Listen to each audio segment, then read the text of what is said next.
ରାହୁଲ, ତୁ କାହିଁକି ମୋତେ ଏତେ ଭଲ ପାଉଥିଲୁ ରେ? ତୁ କାହିଁକି ମୋତେ ସବୁବେଳେ ସ୍ପେଶାଲ ଫିଲ୍ କରାଉଥିଲୁ? କ'ଣ ତୁ ଛାଡ଼ିକି ଚାଲିଯିବୁ ବୋଲି? ତୋ ଭଲ ପାଇବାକୁ ସବୁବେଳେ ଝୁରାଇବୁ ବୋଲି?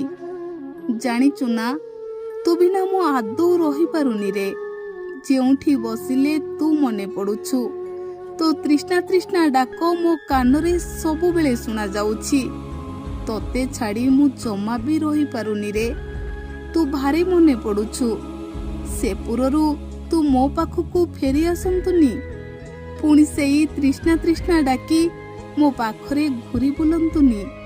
ଜାଣିଛୁ ନା, ମୁଁ ସବୁବେଳେ କହୁଥିଲି ମୋ ରାହୁଲ ମୋତେ ବିନା ସ୍ୱାର୍ଥରେ ଭଲ ପାଏ। ମୋ ରାହୁଲ ମୋତେ ଯେମିତି ଭଲ ପାଏ, କିଏ କାହାକୁ ସେମିତି ଭଲ ପାଇକି ତ ଦେଖାଅ।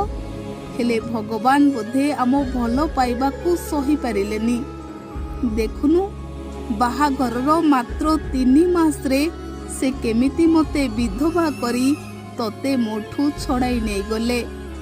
ଜାଣିଛୁ ନା, ଯେତେବେଳେ ମୁଁ ଆଇନା ଆଗରେ ଛିଡ଼ା ହେଉଛି, ମୋ ମଥାରେ ସିନ୍ଦୁର ନଥିବା ଦେଖି ମୋ ଛାତିଟା କ'ଣ ହେଇଯାଉଛି ରେ। ତୁ ବି ତ ସବୁବେଳେ କହୁଥିଲୁ ତୁ ମୋତେ ଛାଡ଼ି ରହିପାରିବୁନି ବୋଲି। ମୋତେ ନ ଦେଖିଲେ ତୁ ଗୋଟିଏ ମୁହୂର୍ତ୍ତ ବି ରହିପାରୁନା ବୋଲି। ହେଲେ 10 ଦିନ ହେଲାଣି ସେପୁରରେ କେମିତି ରହିଛୁ? ଜାଣିଛୁ ନା, ମୁଁ ତତେ ଛାଡ଼ି ଜମା ବି ରହିପାରୁନି। ତୁ ସବୁବେଳେ ମନେ ପଡ଼ୁଛୁ। ମୁଁ ସବୁବେଳେ ମୋ ପାଖରେ ତୋ ଉପସ୍ଥିତିକୁ ଅନୁଭବ କରୁଛି। ମୁଁ ଜାଣିଛି ତୁ ମୋ ପାଖେ ପାଖେ ରହୁଛୁ। ମୁଁ ସିନା ତତେ ଦେଖିପାରୁନି, ହେଲେ ତୁ ମୋ ପାଖେ ପାଖେ ଛାଇ ଭଳି ଅଛୁ। ସବୁବେଳେ କହୁଥିଲୁ ତୁ ମରିଗଲେ ବି ମୋ ପାଖେ ପାଖେ ଭୂତ ହୋଇ ରହିବୁ। ଏ ରାହୁଲ, ତୁ ଫେରିଆ ନା। ତୁ ସେପୁରରୁ ଫେରି ଆସେ। ଆଉ ଏଇ 10 ଦିନରେ ଯାହା ଯାହା ଘଟି ଯାଇଛି ତାହା ଗୋଟେ ସ୍ୱପ୍ନ ହେଇଯାଉ। ସତ କହୁଛି ରାହୁଲ, ତୁ ଫେରି ଆସିଲେ ମୁଁ ଆଉ ତୋ ଉପରେ ଏଥର ଜମା ବି ରାଗିବିନି। ମୁଁ ସବୁ ତୋ କଥା ମାନିବି। ତୁ ଯାହା କହିବୁ ମୁଁ ଏଥର ସେଇଆ କରିବି। ହେଲେ ଏ ରାହୁଲ, ମୋ ରାହୁଲ, ତୁ ଥରେ ମାତ୍ର ମୋ ପାଖକୁ ଫେରିଆ।